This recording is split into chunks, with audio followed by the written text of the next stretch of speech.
We just want to welcome you to the Unitarian Universalist Fellowship of Pottstown. You are welcome here no matter who you are, no matter where you come from, no matter what your background. You are welcome here to join us as we proclaim worth in our spiritual journeys. You are welcome to join us as we sing songs that uplift our very beings. You are welcome to join us in the community as we learn, live, and love together. All are welcome as we worship that which gives us each meaning and value. No matter what you call this building, this hour, or this gathering of people, we worship as one body, illuminated by the light of the chalice. Now it's time for announcements. So if anyone has UUFP announcements, please come up to the microphone and tell us your name and your announcement.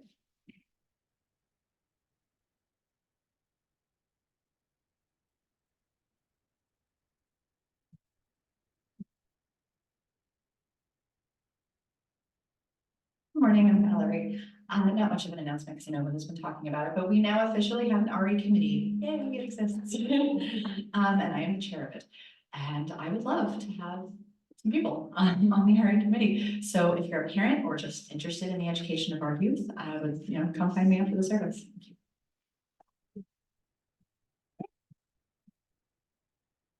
Thank you. Anybody else? Okay. Today, I'm going to introduce our speaker, who's no stranger to us, but this is JD Stillwater.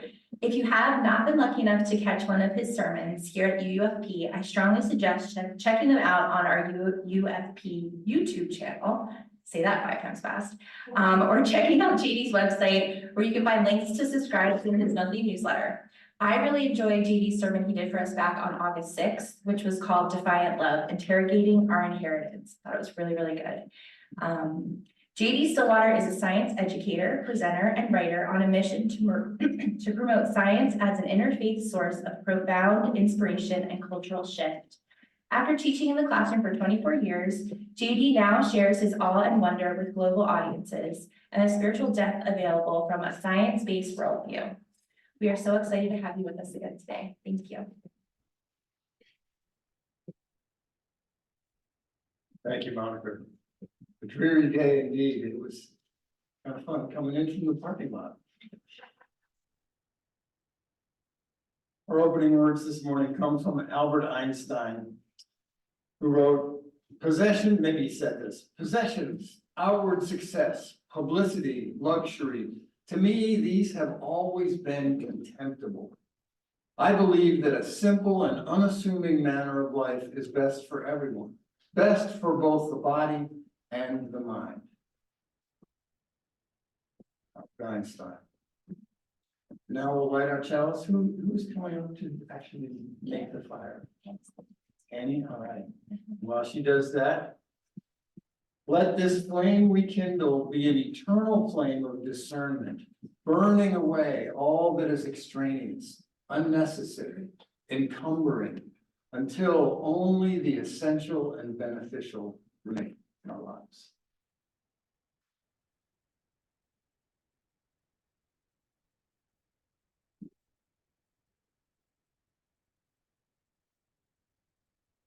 Now will you rise in body or spirit and join us in singing "Morning Has Broken." It's in 38 in the great hymnal. 38.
have a story for all ages, and I do mean all ages. So if you are young or young at heart, come down front, grab a little carpet mat, and let's read the story called The Little House.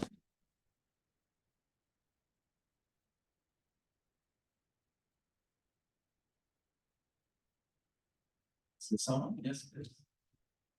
Good if someone can hold this for me. Yeah. As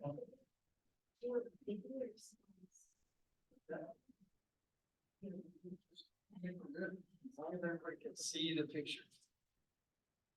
That's another advantage to knowing how young at heart you are and coming down here. You can see the pictures a little better. The Little House by Jessica Suhami. You can scoot closer. Long ago, before you were even born, there was a poor man called Joseph who lived in a little house with his spouse and 3 children. There was a yard in the front with 6 yellow chickens and a red rooster pecking the dirt.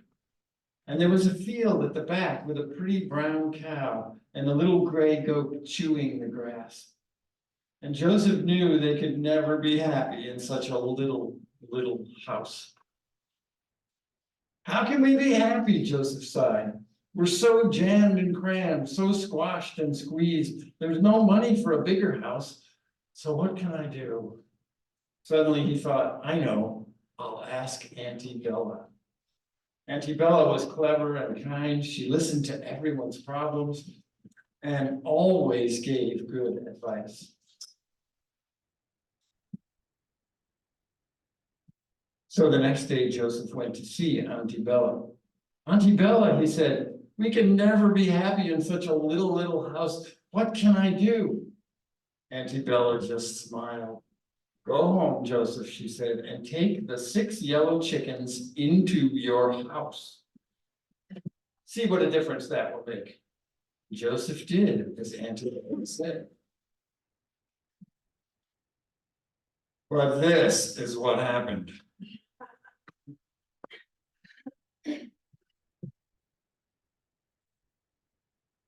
So the next day, Joseph went back to see Auntie Bella. Auntie Bella, he said, things are worse. Our house is so full, it's creaking. And the chickens are so cheeky. What can I do? Auntie Bella just smiled.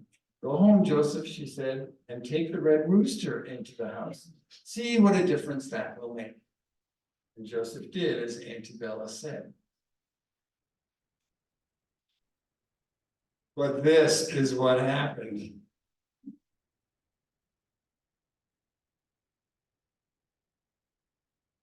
So the next day, Joseph went back to see Auntie Bella. Auntie Bella, he said, things are dreadful. Our house is so full, it's shaking. The chickens are so cheeky, and the rooster's so noisy. What can I do? As you know, Auntie Bella just smiled. Go home, Joseph, she said, and take the pretty brown cow into your house. See what a difference that will make. Joseph did as Auntie Bella said.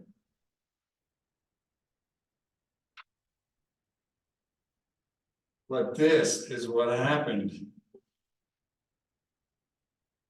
Getting pretty messy, huh? It's not even showing the poop. So the next day, Joseph went back to see Auntie Bella. Auntie Bella, he said, things are terrible. Our house is so full, it's quaking. The chickens are so cheeky, the rooster's so noisy, and the cow is so clumsy. What can I do? Auntie Bella just smiled. Go home, Joseph, she said, and take the little gray goat into the house. See what a difference that will make. Joseph did as Auntie Bella said.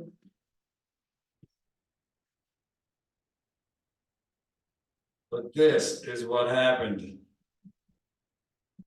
Worse and worse and worse. So the next day, Joseph went back to see Auntie Bella. Auntie Bella, he said, things are impossible. Our house is so full, it's bursting. The chickens are so cheeky. The rooster's so noisy. The cow's so clumsy. And the goat's so smelly. What can I do? Auntie Bella laughed out loud.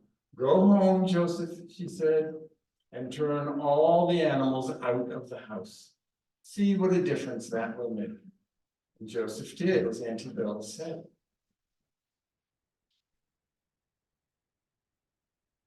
This is what happened.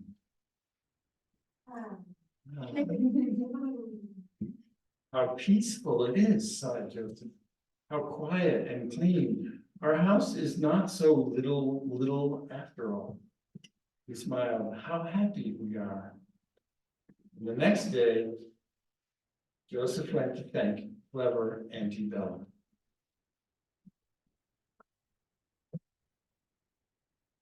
Any thoughts about that? What do you think Joseph learned from all that? Go ahead. That even though it's so small, you should be happy with what you get.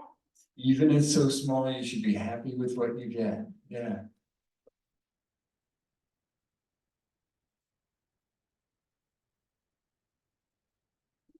This is so little because it could fit all those animals, including a, yeah.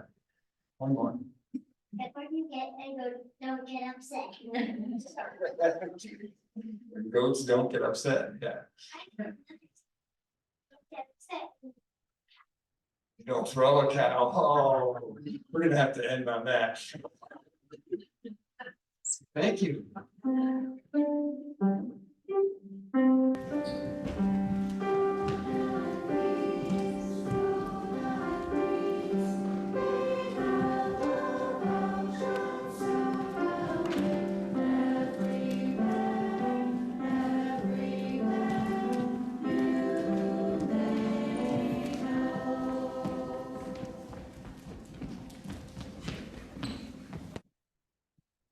So now it's the offering. I come on Sunday feeling weary, having worn out the snooze button on my alarm clock. I come on Sunday feeling frightened, having seared my eyes reading the latest news. I come on Sunday feeling burdened, having fretted about my workday worries. But I leave Sunday service feeling refreshed, having been renewed by the spirit of love in the community that exists here. I leave Sunday service feeling whole, feeling lifted up by the words of righteous challenge. I leave Sunday service feeling energized, ready to continue our fight for peace and justice. This haven, this refuge, this place of worship and wonder exists because we make it so, with our contributions, the gift of our time, our skills, our food, our love, our laughter, and our money. Please join me in giving so that we may continue to have a place that fortifies and challenges us in these trying, troubled times.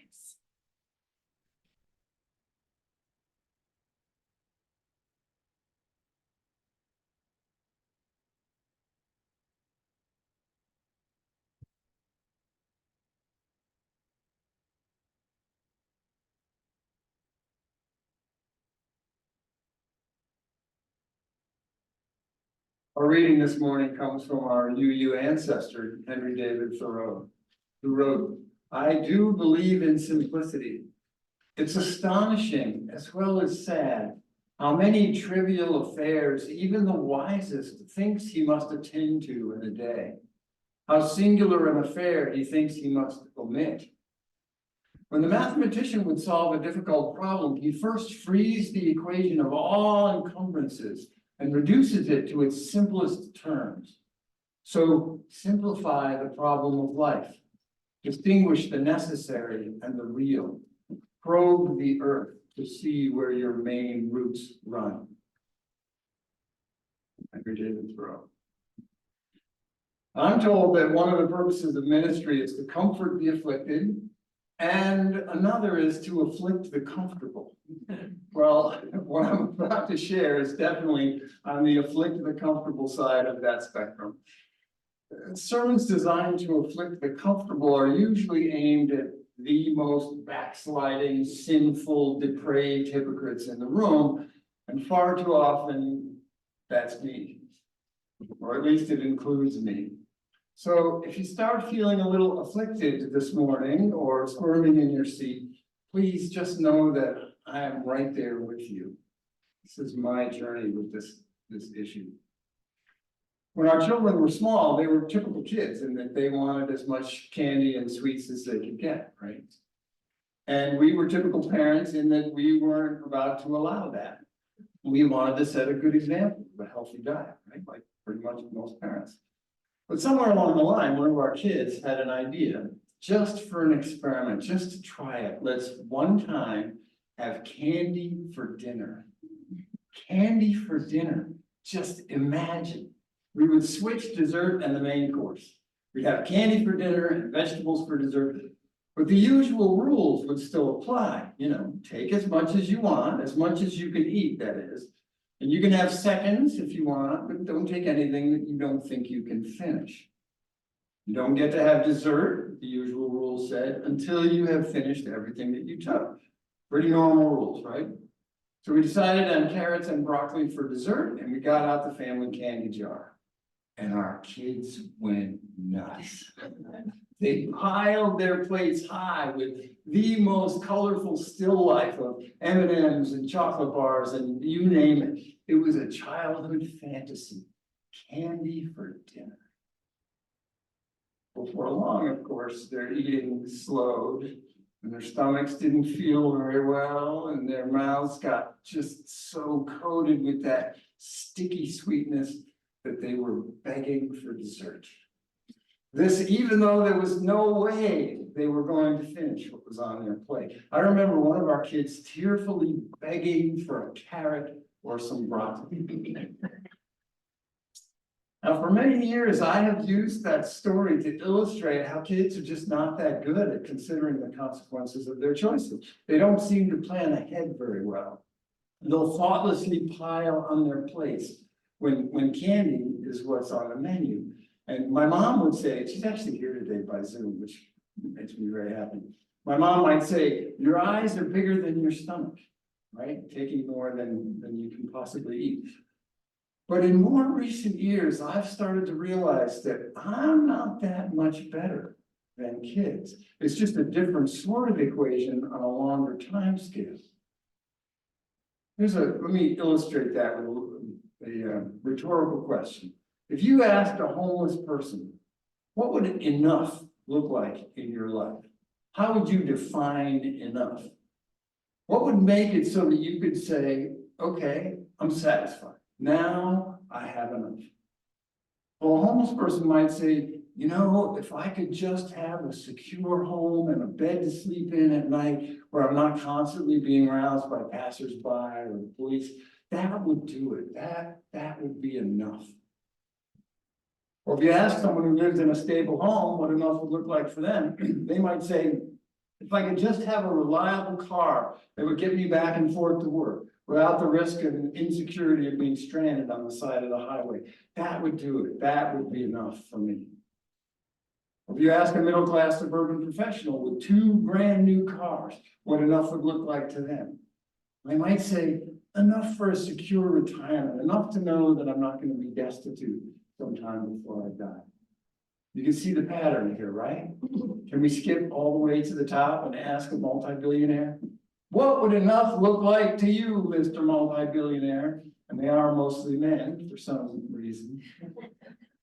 Well, at least 3 of them have answered that question with going to space.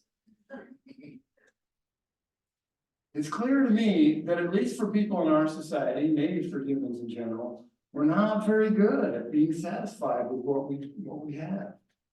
We act like we actually believe that he who dies with the most toys wins. I suspect that in the evolutionary past, most of our human and pre-human ancestors might have defined enough as, am I still alive? If the answer is yes, well then that's enough. So I have to ask myself how I would define enough. And here, I'm talking about enough wealth, enough comfort, enough security and convenience. What is enough wealth? What is enough comfort? What is enough security and convenience for me personally? When you start to try and figure out what enough would look like for yourself, you pretty quickly run into the problem of the difference between wants and needs, right? when I got to that point, I remembered Maslow's hierarchy of needs. Is this familiar? Probably seen this before. The bottom level of needs is basic physiological needs, your body's survival needs. And above that is safety, love, and belonging, esteem. And then the little triangle at the top is self-actualization. And recently I learned that some scholars have pointed to a Eurocentric bias in Maslow's work, asking, why is it so individualistic? Why is it self-fulfillment needs at the top? Shouldn't the top level include something about healthy community life, healthy relationships? Anyhow, when I was thinking about this, I also happened to be having a problem, a decision involving a lawnmower. So looking at this pyramid, I wondered, where does a lawnmower fit on Maslow's hierarchy of needs? Nowhere. I mean, you could stretch and make an argument that there's a safety need somewhere in there, but I'm not buying it. And yet, almost all of us either has a lawnmower or we pay someone else to use a lawnmower, right? So do I need a lawnmower? I know, I don't really even want one. Where does a lawnmower fit in Maslow's hierarchy of needs? We only have to go back about 300 years, and even the wealthiest kings and queens didn't have anything like the comfort and luxury that pretty much all of us in this country now take for granted. When it was hot on a hot summer day, they just sweated. There was no alternative. Compared to not that long ago, we live lives of incredible luxury, and convenience, and comfort. How would you define enough? Or more importantly, what would it take for you to answer that question with, I already have enough. This is enough. Do you know anyone who could authentically answer the question that way? My guess is there aren't many, and I'd like to meet them. I think not having a definition of enough is a kind of spiritual depravity. Because if I don't have a definition of enough, I can never be satisfied. And not being able to be satisfied interferes with my ability to live in a state of gratitude. If I don't define enough, I can't share my surpluses with others because there are no surpluses. There are never any surpluses because there's never really enough. I'm never fully satisfied. Not having a definition of enough is spiritual depravity because it distracts us from the sources of true happiness. It puts us on a consumerism treadmill. It keeps us away from spending time with our families.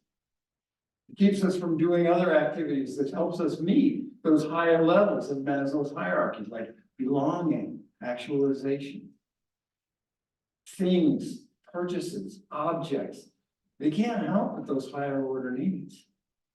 Often, they actually hinder obtaining those needs. Not having a definition of enough is a spiritual depravity because our comforts and our conveniences have costs. Our culture of consumerism has habituated us, at least for middle-class Americans, to a habit of offloading our discomforts and inconveniences onto others. And that's depraved because to do that requires a certain level of self-deception in order to remain comfortable, at least emotionally comfortable. We have to blind ourselves to those costs that we ask others to bear for us. Let me give you just a few examples. When it's really hot in the summertime and my house is filled with the discomfort of heat and humidity, I switch on the air conditioner, right? What that machine literally does is it removes heat and humidity from inside my house and puts it outside of my house. They can't just make it cold. Laws of thermodynamics say the heat has to go somewhere. So the air conditioner dumps it outside my house, where it raises the heat and humidity for every other creature and person who doesn't have air conditioning. Not by much, but some. And that includes my neighbor who simply can't afford air conditioning, but also all the wildlife that lives out there. Now, if I lived out in the middle of a forest somewhere without many other people nearby, it would be negligible. It's really pretty small. But if I live in the suburbs or in the city, Me switching on my air conditioner contributes to the urban heat island effect. And when almost everyone does that, the effect is measurable. And it literally makes everyone who doesn't have AC a few degrees more uncomfortable. They're bearing the cost of my comfort when I switch that thing on. And that's aside from the climate impact of making the electricity to run the air conditioner. Another example, I happen to really enjoy the cordless convenience of having the whole world of information right here in my pocket. And when it comes time for me to get a new phone, I may prefer not to know or not to remember that the cordlessness of this thing requires a battery, or that the battery requires cobalt. About a third of the world cobalt supply comes from the Democratic Republic of Congo, where UNICEF estimates that the cobalt mining there is done largely by 40,000 children. Children in extremely hazardous, sometimes lethal condition. Well, I'd rather not think about that when it comes time to buy a new phone or a new battery for my phone. I like perfect red apples with no spots on them. And as Joni Mitchell sang in the 1960s, give me spots on my apples, but leave me the birds and the bees. But when I buy those perfect brown red apples, I'm offloading the spots onto the birds and the pollinators. We don't use DDT anymore, thankfully, but we're still using pesticides, right? You can't have perfect apples without them. The pollinators are in steep decline the last few years. And when pollinators are in trouble, we're all in trouble. Not having a definition of enough security leads us to look the other way while our nation wages drone warfare, sometimes with collateral damage in the form of innocent children. I am offloading the dirty work, the physical injury onto those kids and the moral injury onto my fellow Americans, people who are just trying to serve their country. I could go on and on. Cheap meat, border patrols, palm oil, rainforest beef, all these comforts and conveniences involve me offloading my discomfort and inconvenience onto others. So how do we go about defining enough? I came across one approach last summer. I heard a talk by Chuck Fowler. He's since become a friend of mine. He's a retired fisheries researcher. Chuck spent his career really taking an in-depth look at the interconnected food web of marine ecosystems. And at some point along the line, he realized that humans are part of that web, along with other predators like dolphins and seals. We occupy a niche in that food web that should be kind of similar to dolphins and seals because we eat the same things and our bodies are about the same size as theirs, right? So Chuck made these graphs of how much biomass is taken from the food web by each of the species in the marine food web, focusing on the species that are most similar to us in terms of what they eat and body size. And what he found is that he had to graph these things on logarithmic axes because we are consuming 1,000 or 10,000, or in some cases 100,000 times per capita as much as dolphins and seals do.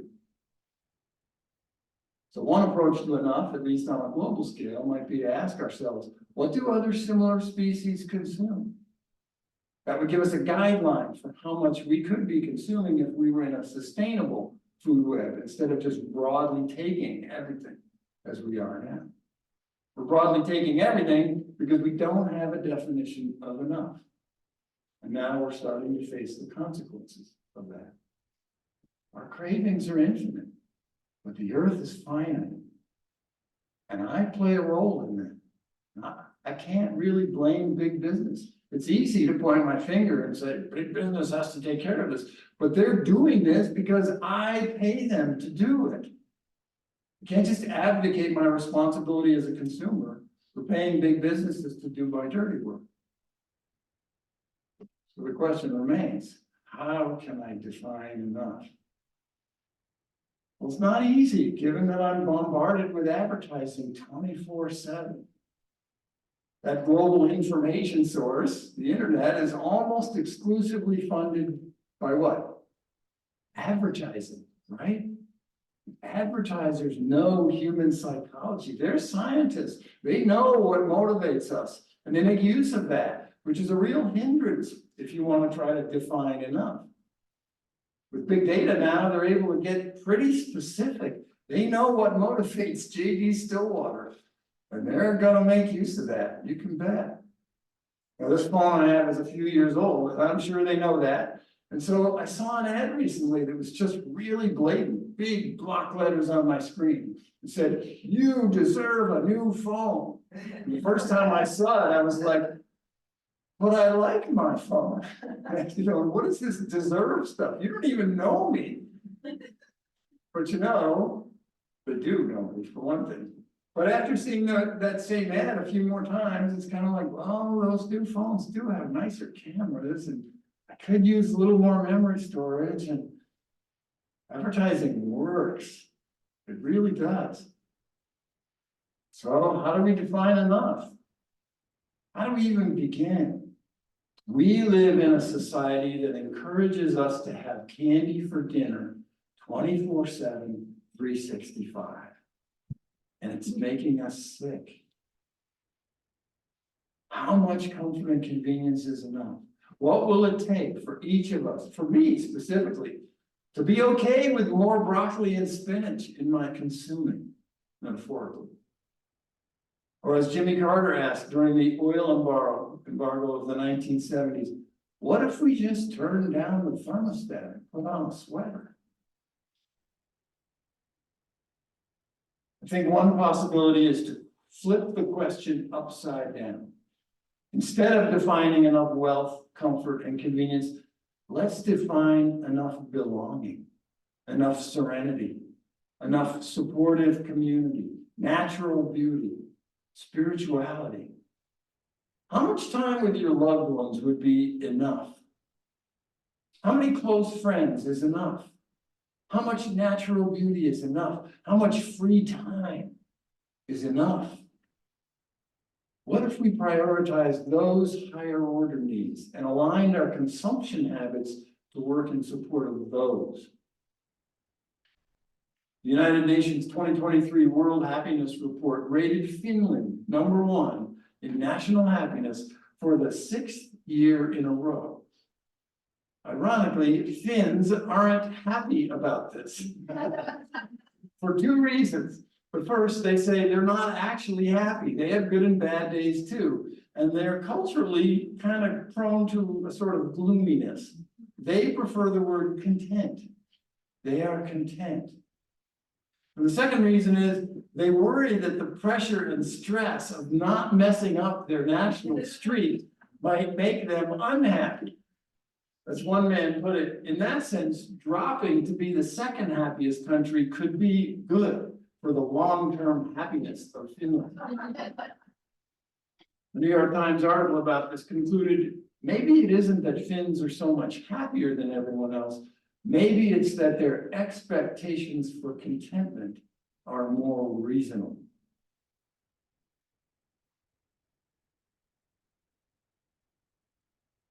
I'm told that every good sermon has an action step, something people can take home and run with and maybe make a difference in your life. So here it comes. I'm going to ask several things of you after the service or this afternoon, sometime today. First, write down some things that are important to you that money can't buy. And ask yourself what it would take to get enough of those. How could you structure your spending to maximize what money can't buy? You may find that what you lose by prioritizing those is no loss at all. And secondly, take a stab at defining enough wealth, comfort, and convenience for yourself. Shoot for an answer that's durable, something that would still be true even if you won the lottery or got a major promotion. What costs and discomforts can you take back and carry on your own strong shoulders? I'd love to hear what you come up with. And it's fine if our definitions are all different. I think the conversation itself might lead to something profound, something that changes our lives in significant ways. More satisfied, more grateful, more part of the beloved community. Let's get better at defying this candy for dinner economy of ours. Let's get better at afflicting the comfortable, especially when it's ourselves. Let us learn to behave like the one who dies with the most love wins. Thanks for letting me share my struggles with you this morning. Amen. Blessed be. And then very appropriately, Carla's going to lead us in a closing hymn. If you will rise in body or spirit for number 16, "'Tis a Gift to Be Simple."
Beautiful.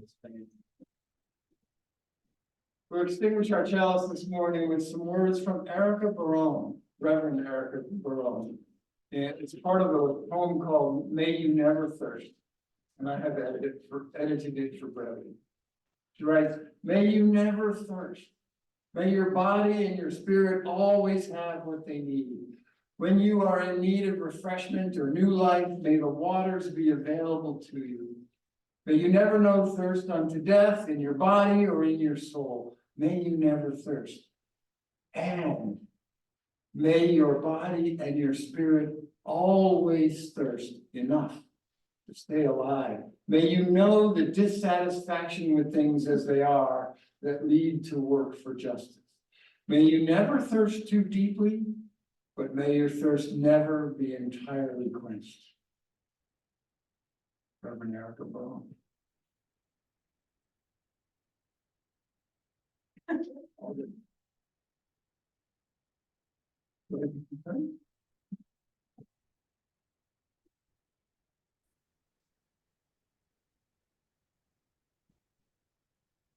Get it? Thanks for being with me.